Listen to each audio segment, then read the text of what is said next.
দেশের এই ক্রান্তি লগ্নে ক্রীড়াঙ্গন থেকে আমরা একটা সুখবর পেয়েছি। বাংলাদেশ জাতীয় ক্রিকেট দল পাকিস্তানের সাথে যেই টেস্ট সিরিজ ছিল সেই সিরিজের 2টি ম্যাচ জেতার মাধ্যমে পাকিস্তান জাতীয় ক্রিকেট দলকে হোয়াইট ওয়াশ করেছে।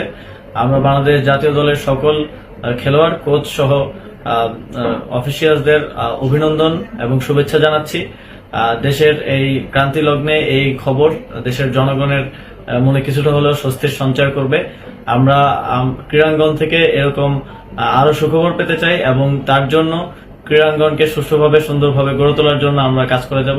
পাকিস্তানের সাথে টেস্ট সিরিজ জয়ে বাংলাদেশ জাতীয় ক্রিকেট দলকে অভিনন্দন জানিয়েছেন ক্রীড়া উপদেষ্টা আসিফ মাহমুদ সজীব ভুঁইয়া। এছাড়া তিনি বলেছেন যে ক্রিকেট যেভাবে এগিয়ে যাচ্ছে আমাদের সবাইকে এগিয়ে যেতে হবে, এইভাবেই আমরা নতুন বাংলাদেশকে এগিয়ে নিতে চাই। সবাই আমাদের সাথে কাজ করুন। ধন্যবাদ।